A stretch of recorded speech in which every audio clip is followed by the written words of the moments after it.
एक चांगली जागा बघून ते संध्याकाळचे सगळं सामान वगैरे गोळा करून त्या ठिकाणी जाऊन पोचले आणि ते जे टेंट आणलेल्याने ते सगळे त्यांनी ठोकल्याने आणि 8:30 ते आपले जेवूक बसले. बाहेर शेकोटी वगैरे पेटवल्याने होती आणि रात्र होऊक लागल्यामुळे हळूहळू थंडीसुद्धा वाढाक लागलेली.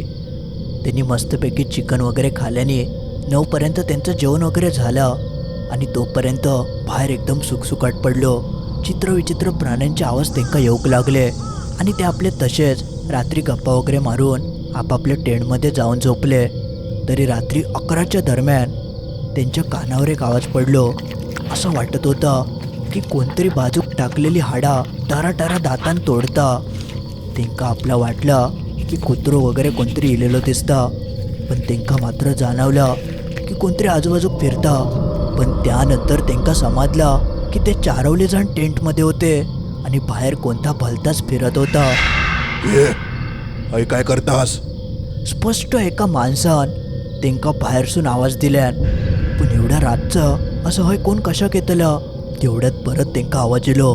हे चला बाहेर पडा पटकन. असं म्हणान त्यांचे टेंट गदा हालाक लागले. आता एवढा सगळं घडल्यानंतर ह्यांका आपल्या वाटलं की कोणतरी गावातलंच माणूस इलेलं दिसतं. म्हणून त्यांनी आपल्या टेंटचे जे चैनी होते ते उघडूक घेतल्याने आणि हळूहळू बाहेर पडाक लागले. बाहेर तसं अंधार होतो आणि बाहेर बघतात तर आग पूर्णपणे विझली होती, ज्यामुळे संपूर्ण अंधार. म्हणून त्यांनी पटकन मोबाईलची बॅटरी चालू केल्याने आणि तो माणूस कोणा ह्या बघूक लागले.